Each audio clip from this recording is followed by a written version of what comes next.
Welcome to this month's edition of Focus on Health. I'm your host, Dr. Barbara Brookmeyer, and today we'll be learning about MCHP, that's the Maryland Children's Health Insurance Program, and our special guest is Tammy Hollenbach, the program supervisor of MCHP at the Frederick County Health Department. Tammy, welcome and thank you for joining us. Thank you for having me. Okay, let's just talk about what is MCHP. The Maryland Children's Health Program is a program that gives medical benefits, full medical benefits, to children up to the age of 19 and pregnant women of any age. These people are put into, actually they go with a managed care organization, which there are many in this area, and then they can choose a primary care doctor, and they get full benefits. Okay, so who's eligible? So that's a public, it's an insurance program that's publicly funded? It's funded through the federal and the state. The funds come from both federal and state, and this is a program that was brought out after Medicaid, so the income guidelines are much higher than the regular Medicaid program. Oh, okay, yeah, so let's talk about who's eligible for the MCHP program. Yes, as long as they make up to 300% of the federal poverty level, they are eligible for the program. An example, a family of 4 can make up to around $50,000 a year. Okay, okay. So, and so I've heard a lot recently about other programs too, because you mentioned that Medicaid has those income eligibility guidelines. Are there other insurance programs, publicly funded insurance programs, besides the MCHP program that persons with low income might be eligible for? We have the Families and Children's program that's just like the normal Medicaid program that's been around for a while. There's been a change in that over the past year because now single adults can apply for that. It used to be that you had to have children in order to get that, so that's been great for people to. Wow, that's a really big change, and Yes. that's a change that I've heard other states haven't done that, so that's great. So for single adults, if they meet the income And those criteria, income guidelines are a lot lower than the MCHP guidelines. And then we also have the premium program, so if you're over for the MCHP program, we still look at eligibility for the premium program, and that program is still full benefits. With that program, you have to pay a small fee to the state each month, but you still get your complete benefits that you had on the free program. And they range between $52 and $63 a month.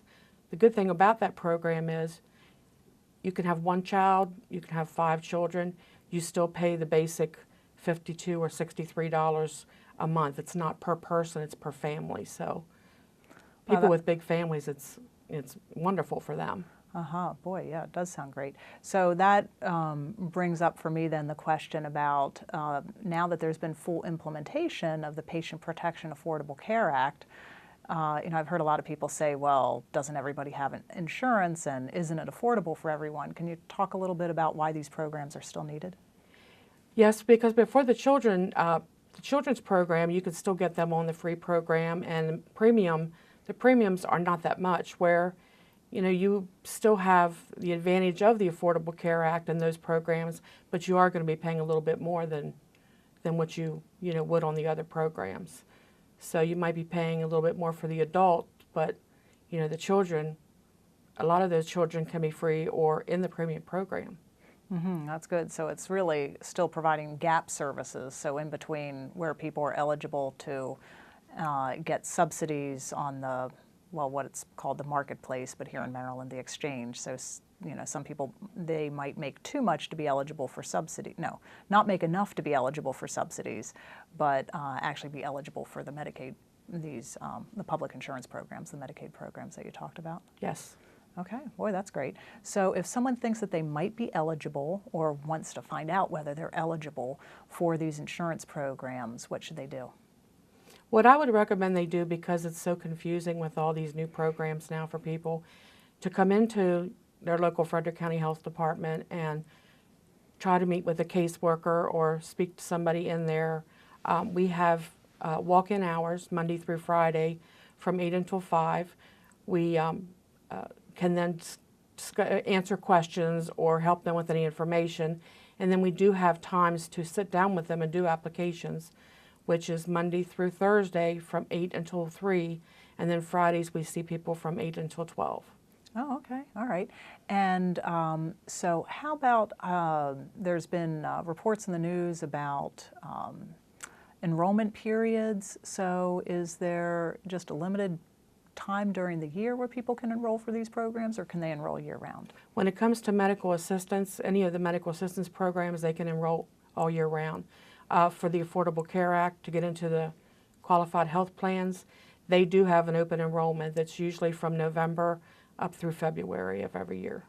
Okay, all right. Well, before we end, I'd like you to repeat one of the things that you had already said, but I'll ask you again, I hope you don't mind, which is, where can people go to find out more, to see whether they're eligible and to get assistance if they need assistance in completing the application for these insurance programs? They can come to their Frederick County Health Department, or they can go onto the Frederick County Health Department website and go under the Healthcare Connection and follow the links. Or they can also call our phone number, which is 301-600-3124.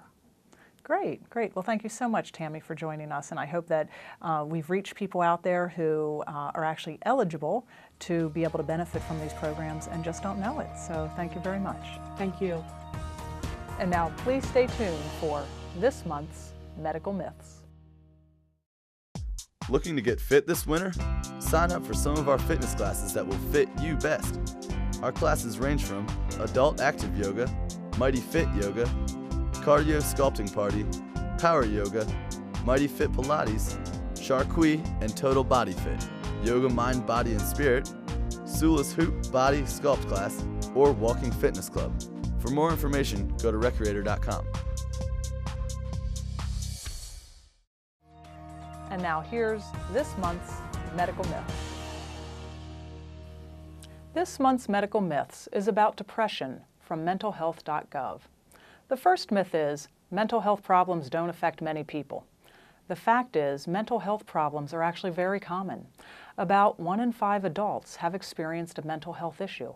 About 1 in 10 young people have experienced a period of major depression, and about 1 in 20 Americans have lived with a serious mental illness such as schizophrenia, bipolar disorder, or major depression.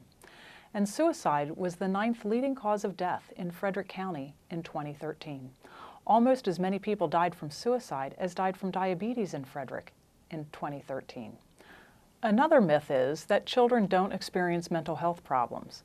The fact is, even very young children may show early warning signs of mental health concerns. These mental health problems are often clinically diagnosable and can be a product of the interaction of biological, psychological, and social factors. Half of all mental health disorders show first signs before a person turns 14 years old, and 3/4 of mental health disorders begin before age 24. Unfortunately, less than 20% of children and adolescents with diagnosable mental health problems receive the treatment they need. Early mental health support can help a child before problems interfere with other developmental needs. Another myth is that people with mental health problems are violent and unpredictable. The fact is, the vast majority of people with mental health problems are no more likely to be violent than anyone else. Most people with mental illness are not violent, and only about 3 to 5% of violent acts can be attributed to individuals living with a serious mental illness. In fact, people with severe mental illness are over 10 times more likely to be the victims of violent crime than the general population. You probably know someone with a mental health problem and don't even realize it, because many people with mental health problems are highly active and productive members of our communities. Another myth is there is no hope for people with mental health problems. Once a friend or family member develops mental health problems, he or she will never recover. Well, the fact is, studies show that people with mental health problems get better and many recover completely. Recovery refers to the process in which people are able to live, work, learn, and participate fully in their communities. There are more treatments, services, and community support systems than ever before, and they work. Another myth is, I can't do anything for a person with a mental health problem. Well, the fact is, friends and loved ones can make a big difference.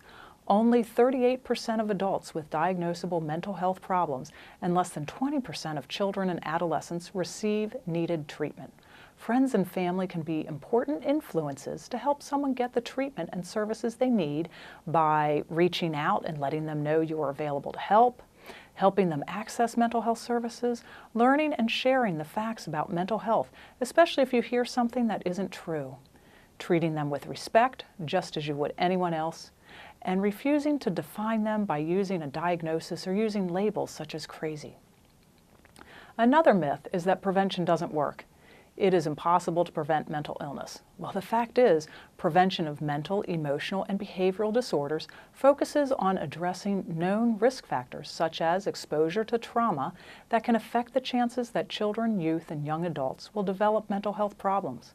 Promoting the social, emotional well-being of children and youth leads to higher overall productivity, better educational outcomes, lower crime rates, stronger economies, lower healthcare costs, improved quality of life, increased lifespan, and improved family life.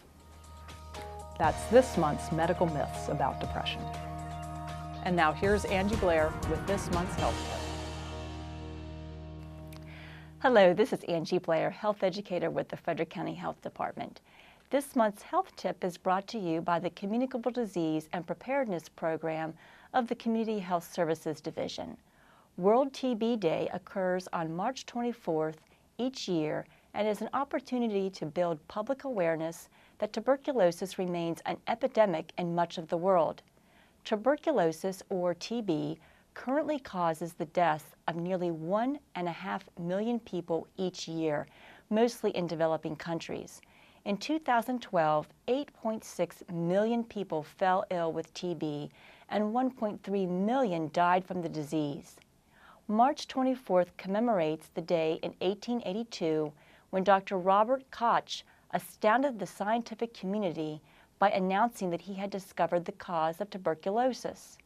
TB is a bacterial infection that is spread through the air when a person with TB disease talks, coughs, sneezes, or sings. When an individual has TB disease, they are sick with symptoms of TB, which can include a prolonged cough of 3 weeks or more, fever, shortness of breath, weight loss, and night sweats. An individual with TB disease is communicable, meaning they can spread the TB bacteria to others.